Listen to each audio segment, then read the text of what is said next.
오늘부터 표적과 영광이라고 하는 주제로 하나님의 말씀을 증거하도록 하겠습니다.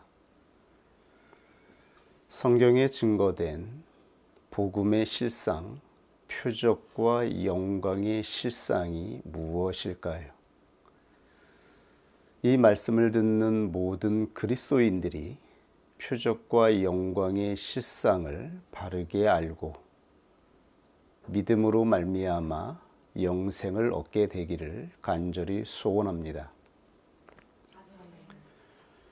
성경에는 여러 가지 내용들이 기록되어 있습니다. 그 중에서도 복음서라고 하는 책이 있죠. 우리는 이것을 사복음서라고 합니다. 마태, 마가, 누가, 요한복음을 사복음서라고 합니다. 여기에 예수 그리스도의 인격과 사역에 대해 증거되어 있기 때문입니다. 바로 예수 그리스도가 이 땅에 오셔서 전하시고 행하신 모든 것들은 모든 부르심을 입은 자들에게 복음입니다. 이 복음을 알게 되고 믿는 자들은 영생을 얻게 될 것입니다. 그런데 이 사복음서 중에 마태복음, 마가복음, 누가복음은 공관복음서라고 합니다. 공관이라고 하는 의미는 공통된 분모의 기록을 바탕으로 쓰여진 책이라는 의미입니다. 그런데 요한복음은 이 공관복음서와 다른 목적으로 특별하게 기록되었습니다. 요한복음서는 거듭난 그리스도인들을 위해 기록된 복음입니다. 마태, 마가, 누가복음이 예수 그리스도를 알지 못하는 자들에게 예수 그리스도에 관한 믿음을 주기 위해 기록한 책이라면 요한복음서는 예수 그리스도를 믿는 자들에게 거듭나게 하기 위해서 그리고 거듭난 그리스도인들이 걸어가야 하는 새로운 여정에 대해서 증거한 것이 바로 요한복음서입니다. 그래서 마태복음, 마가복음, 누가복음은 AD 50년에서 60년경에 쓰여졌는데 요한복음서는 90년경에 쓰여졌습니다. 특별한 상황이 전제되어 있습니다. 이 기간 속에 유대인들에게 아주 특별한 역사, 사건이 발생합니다. 하나는 유대인들이 로마를 대상으로 하여서 독립전쟁을 시작한 것입니다. 이것이 AD 66년에 시작되어서 AD 70년에 예루살렘 성이 파괴되고 성전이 허물어짐으로 인하여서 패배로 끝나게 됩니다. 그리고 마지막까지 항쟁하던 마사다라고 하는 요새가 완전히 함락됨으로 인하여서 제1차 유대 로마 전쟁이 그치게 되는 것이죠.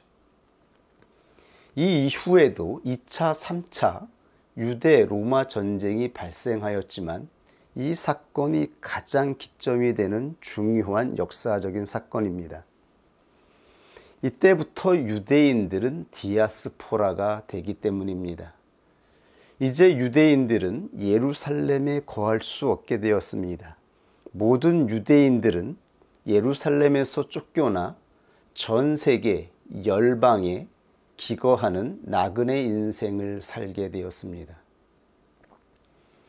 이 전쟁으로 인하여서 모든 유대교 분파가 사라지고 오직 유일하게 남은 바리새파를 중심으로 하여서 유대인들은 이제 성정 중심이 아니라 유대교 회당을 중심으로 하여서 유대교를 재건하게 됩니다.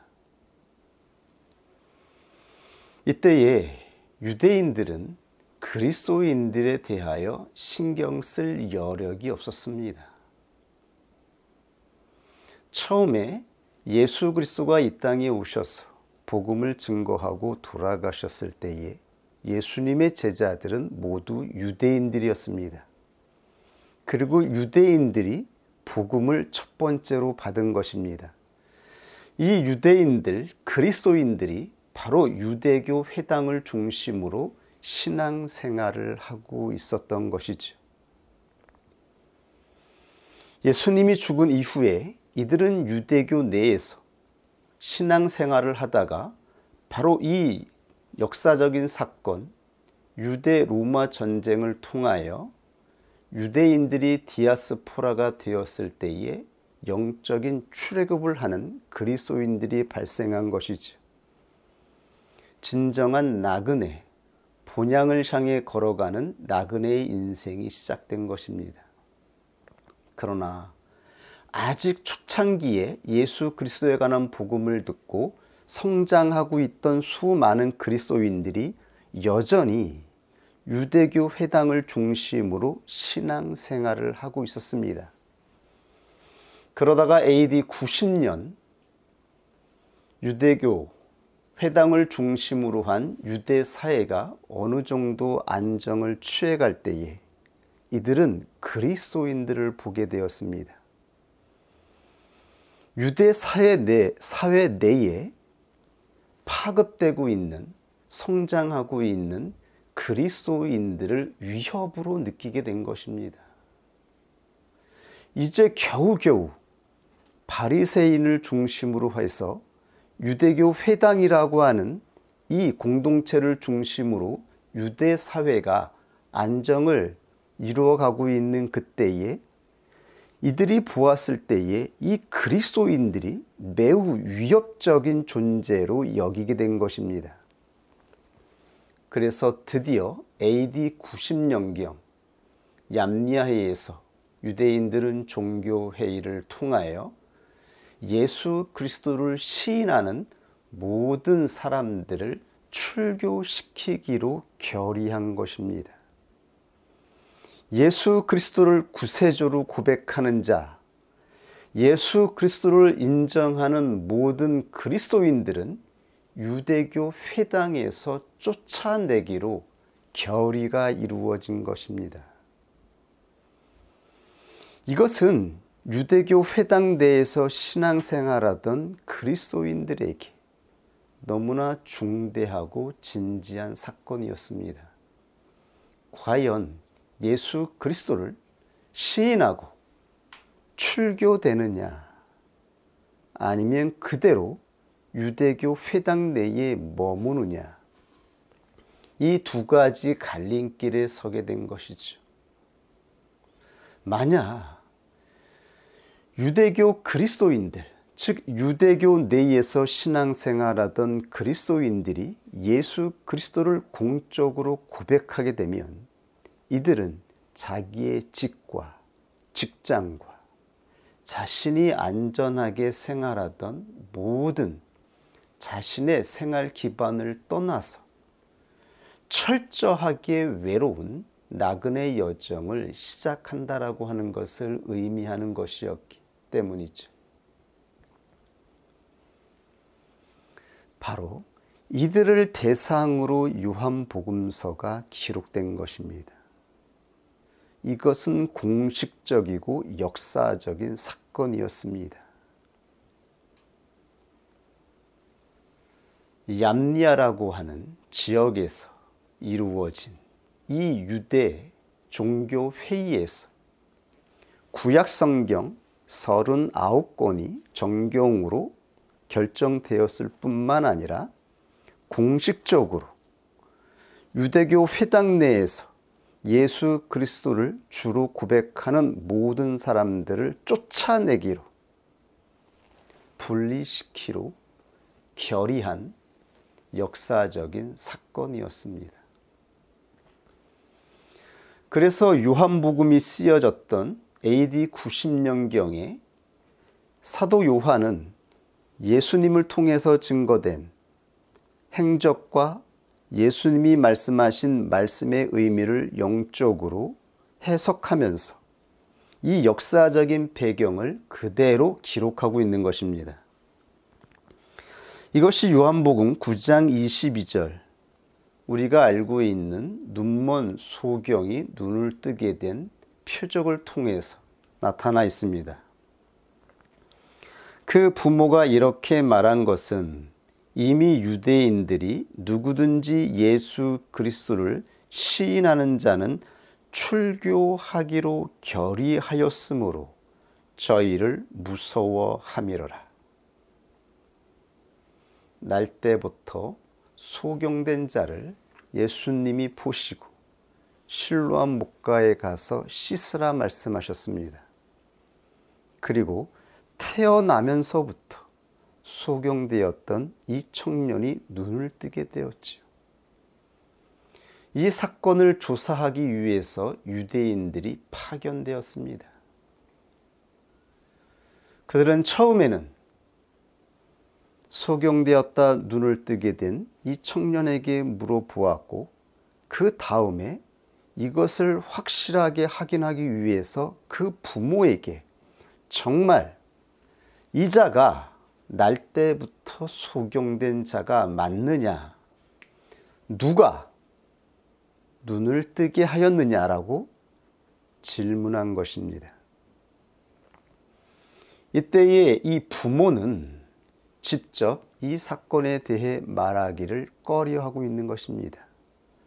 만약에 예수 그리스도를 메시아로 주로 고백하면 출교될 것이 염려되었기 때문인 것이지. 이것은 공식적으로 선포된 결의의 내용이었기 때문입니다. 그래서 출교라고 하는 이 어휘는 단순한 어휘가 아니라 역사적인 사건을 나타내는 특별한 어휘입니다. 그래서 요한복음서에만 3번 이 어휘가 사용되고 있는 것입니다. 사도 요한은 예수 그리스도에 관한 복음을 증거하면서 그 사건을 현실에 적용하여 기록하고 증거하고 있는 것입니다. 예수 그리스도는 여전히 우리에게 성령을 통하여 현실로 나타나는 분이기 때문입니다.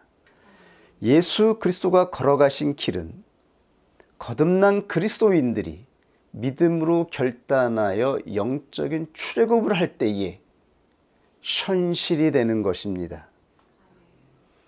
이제 사도 요한은 유대교 회당 내에서 신앙생활하고 있던 그리스도인들에게, 다른 그리스도인들이 아니라 거듭난 그리스도인들에게 결단을 촉구하고 있는 것입니다.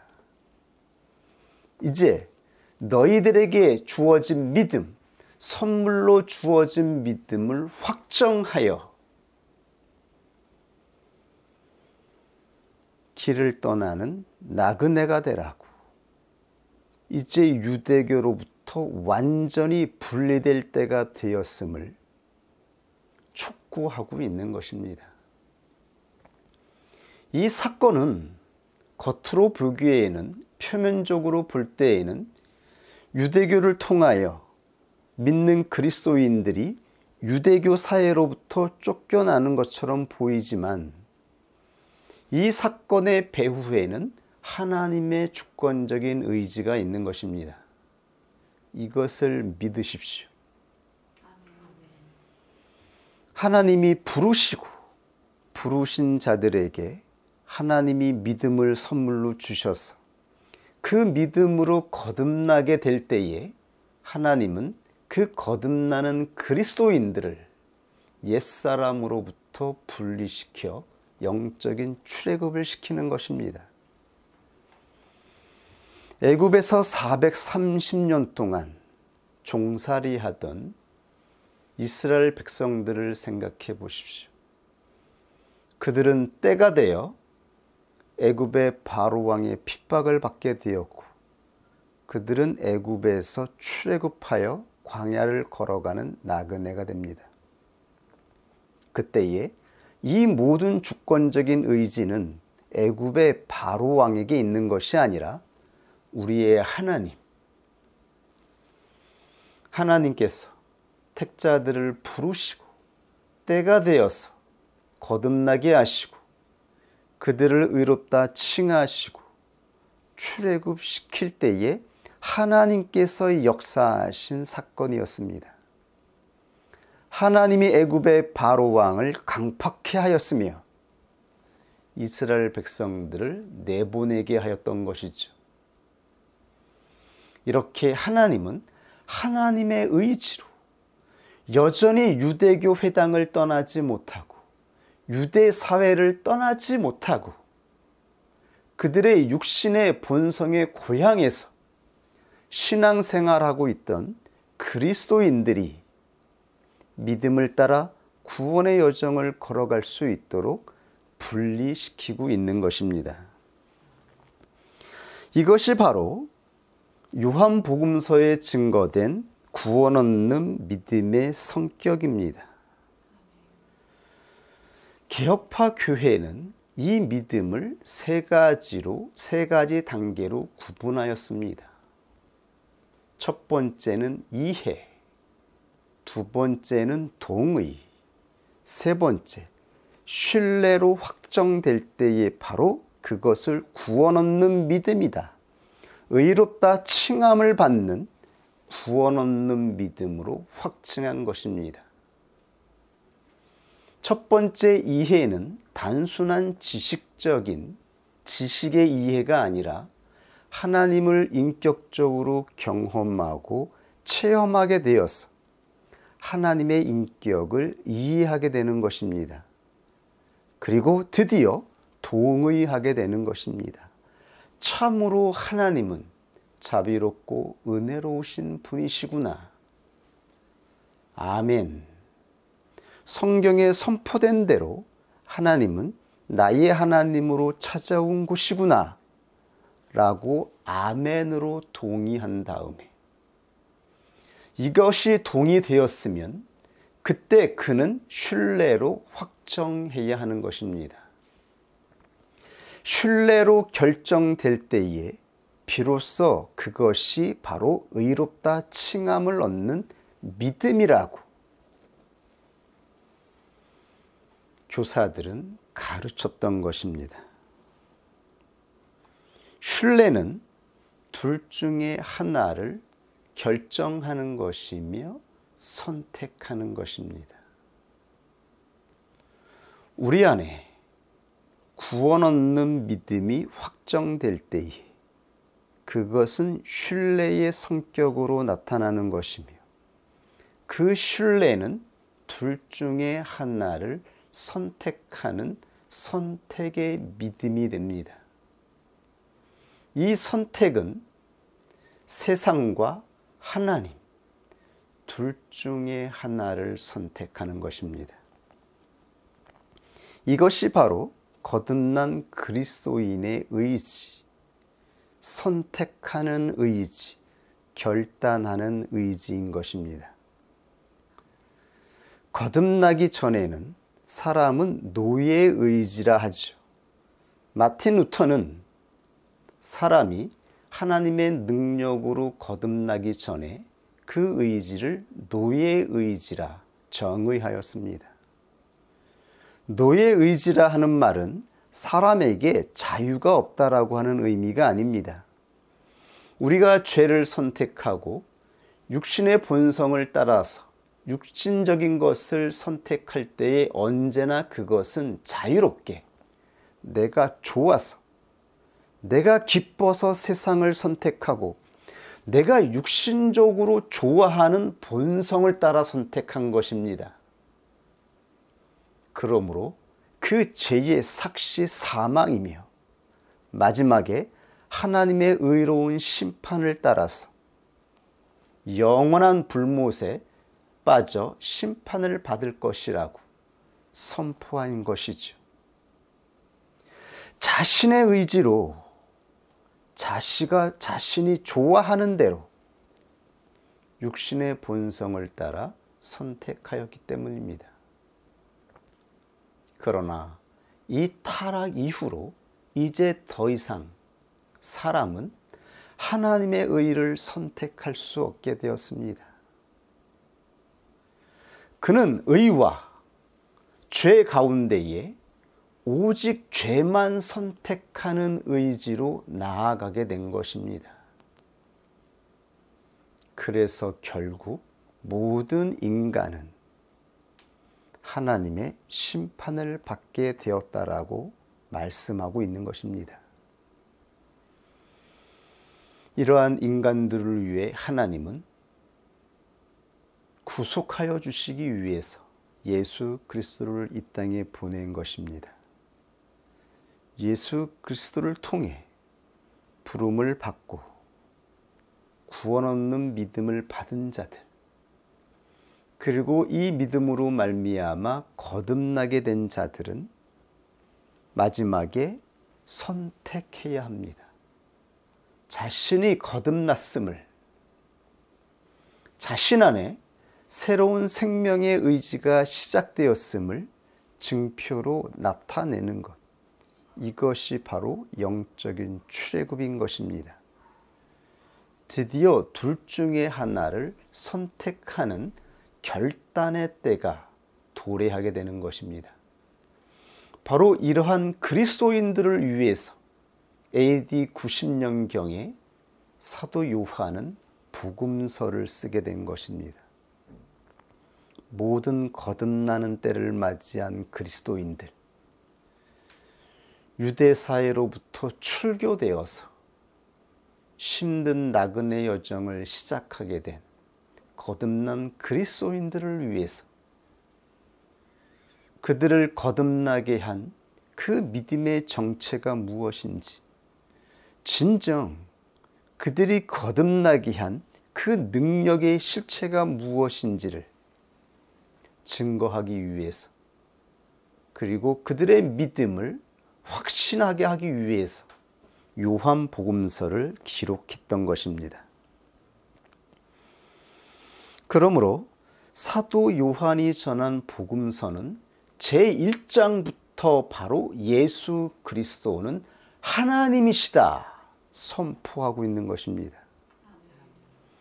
공감복음서는 메시아의 비밀이라고 해서 예수 그리스도의 정체를 공개적으로 드러내지 않습니다. 아직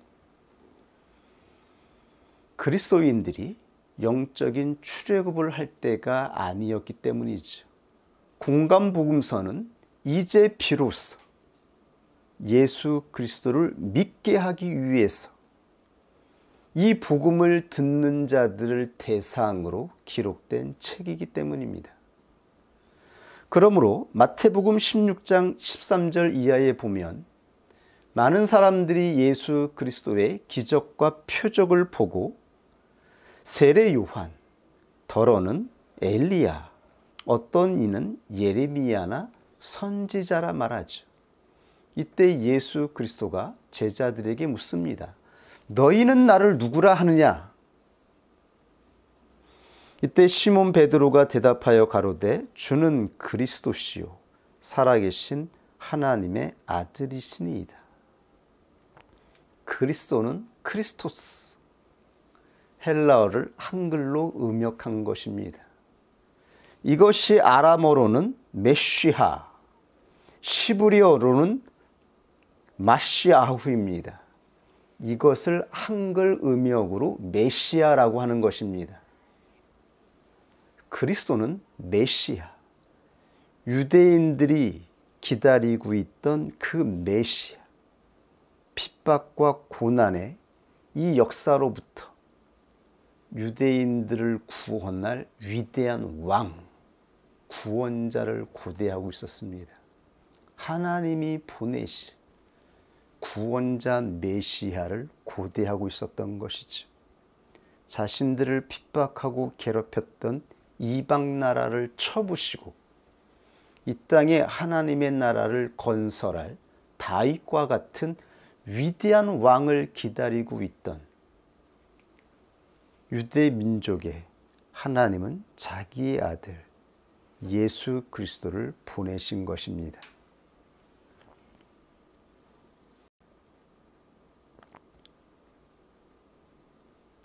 바로 베드로가 대표하여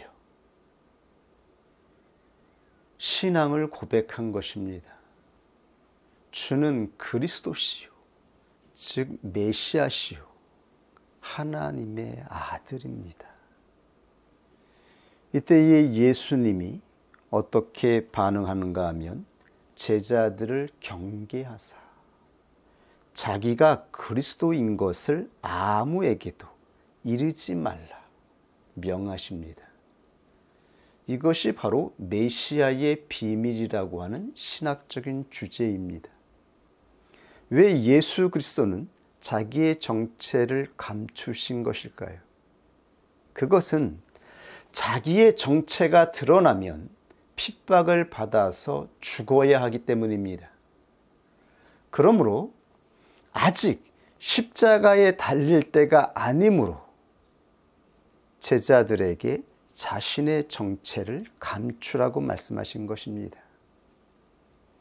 예수 그리스도가 하나님의 아들이심을, 메시아임을 공개적으로 선포할 때에 예수 그리스도는 유대인들에 의하여서 핍박을 받아 죽음을 당하게 될 것입니다.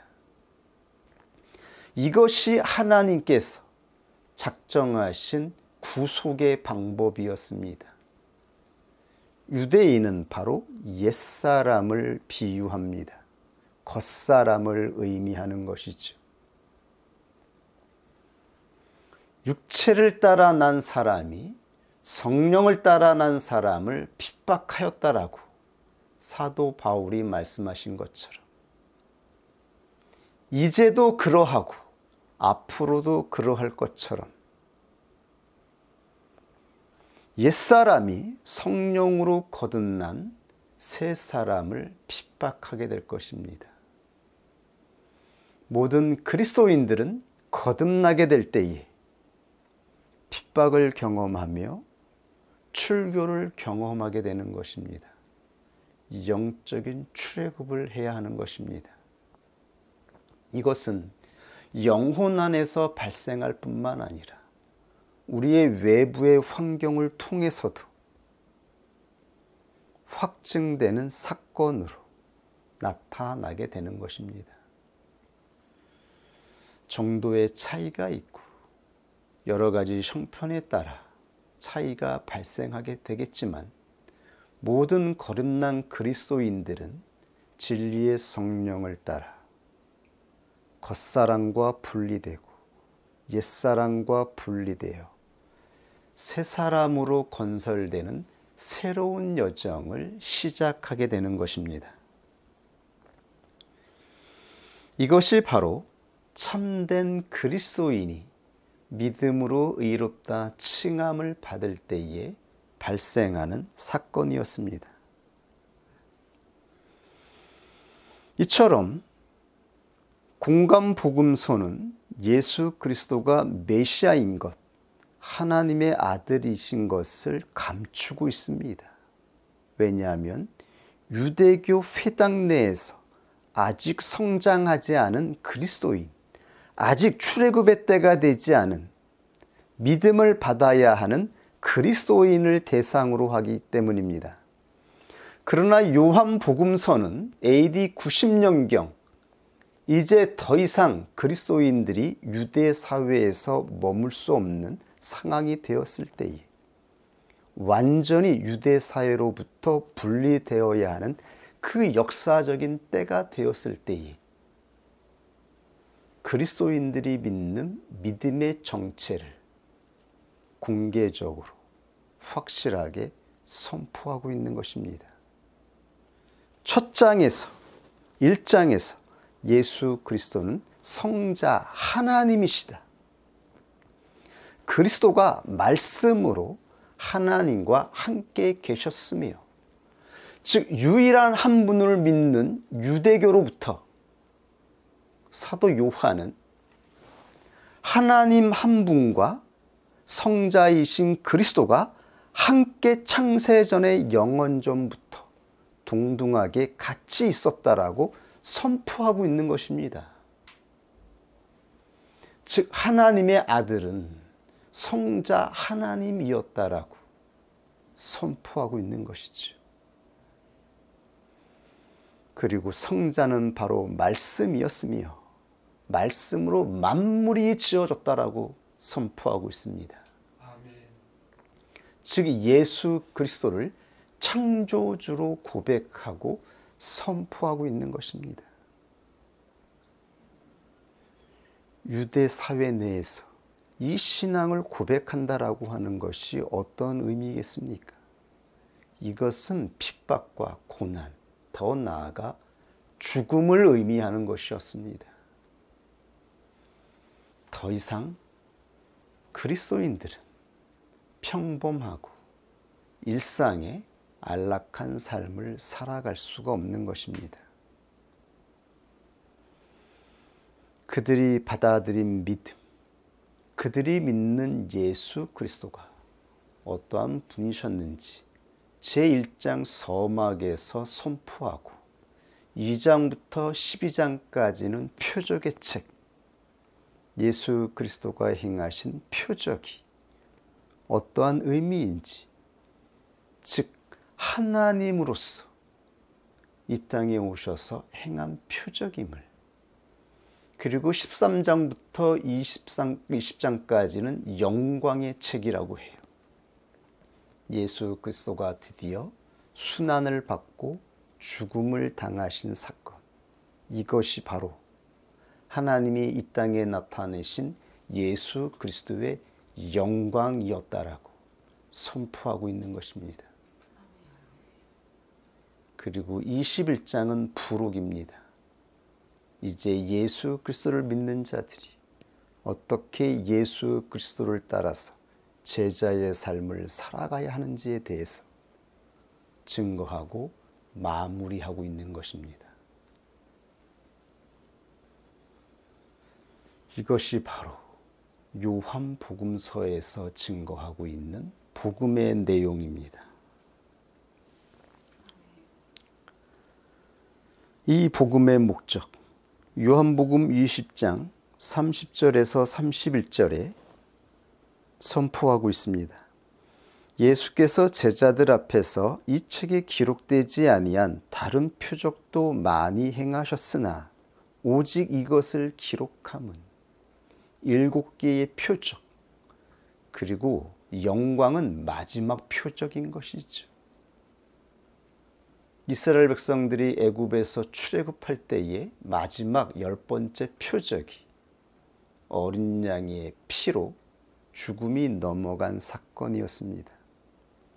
그리스도가 어린 양의 실상으로 이 땅에 오셔서 직접 십자가에서 피를 흘리심으로 인하여서 하나님께서 택하신 모든 그리스도인들에게 심판이 넘어간 것입니다.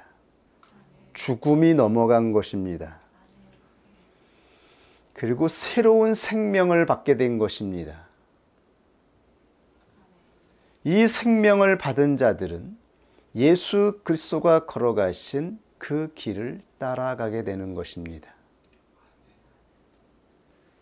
이것이 바로 사도 요한이 그리스도인들에게 증거하고 있는 복음의 내용입니다. 요한복음 9장에서 유대인들이 날 때부터 소경이었다가 눈을 뜨게 된 그 청년에게 자꾸 물어봅니다.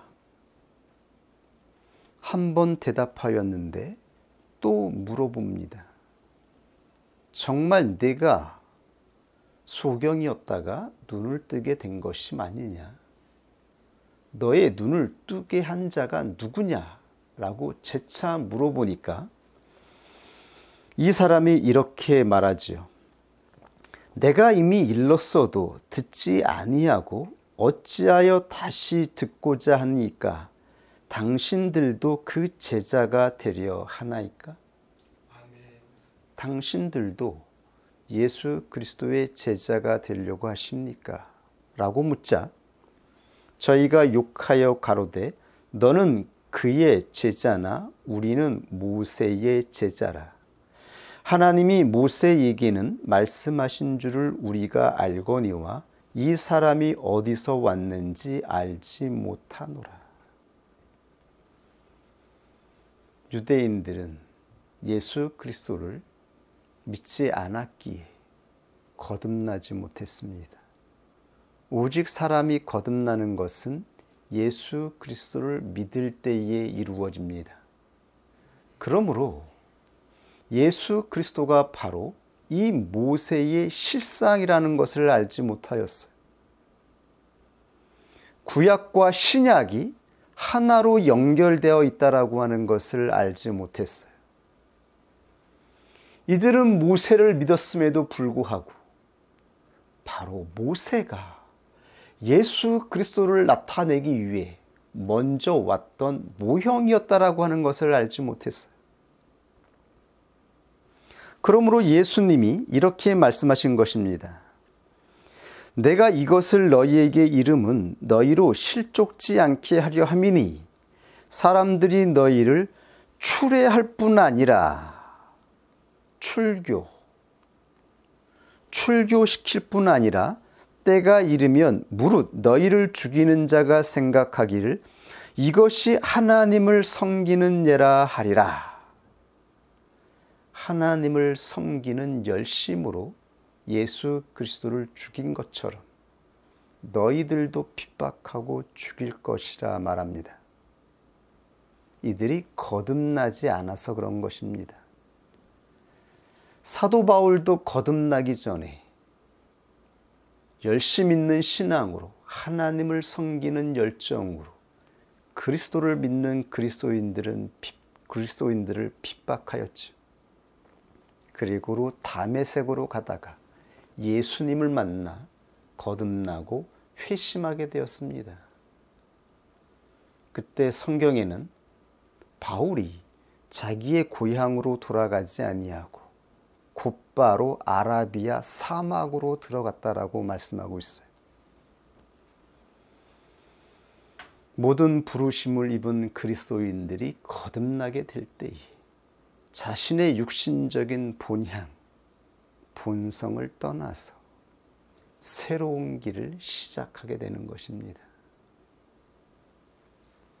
예수 그리스도가 누구인지를 알게 되었고 그리스도가 걸어가신 길이 영광의 길이었다라고 하는 것을 우리 영혼 안에서 성령을 통하여 조명하여 주시고 성령의 의지로 우리를 인도하여 주시기 때문인 것입니다. 우리는 육신의 의지로 감당치 못하고 그 뜻을 다 이해하지 못하나 성령의 강권하시고 우리를 기쁘게 만들고 즐겁게 만드는 그 자발적인 의지로 이 길을 걸어가게 하신 것입니다. 그러므로 예수님이 이렇게 덧붙였습니다.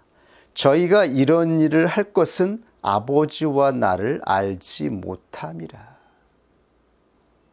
이들 눈에는 예수 그리스도가 하나님이 보내신 하나님의 아들이라고 하는 것을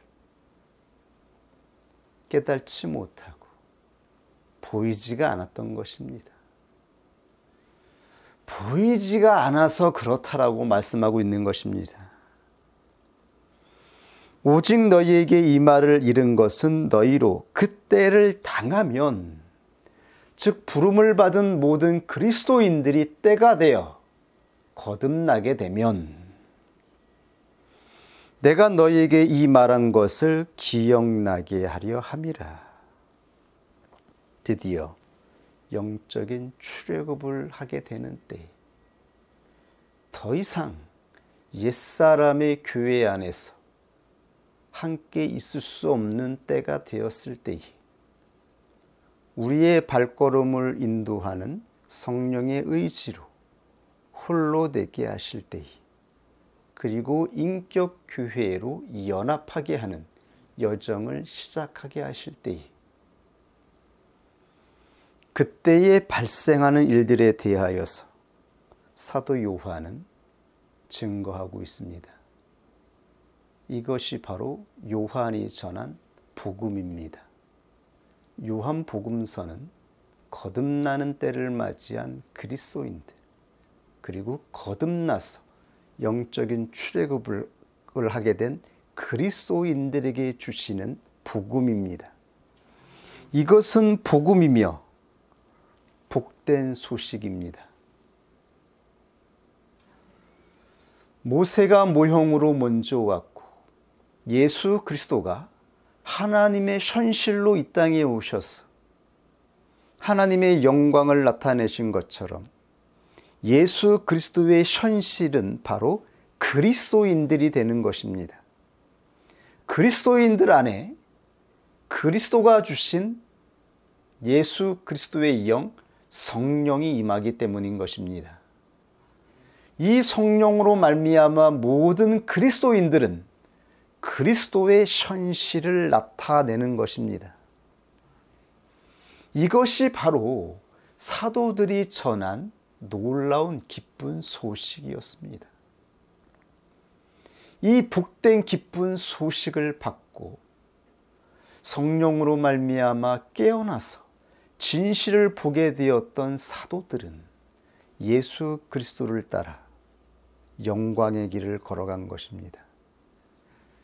그리고 사도들을 통해서 부름을 받고 교회로 세워져서 깨어났던 그리스도인들이 사도들을 따라서 또다시 예수 그리스도의 현실로서 이 땅을 살아간 것입니다.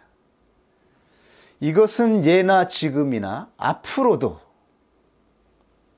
영원토록 계속될 것입니다.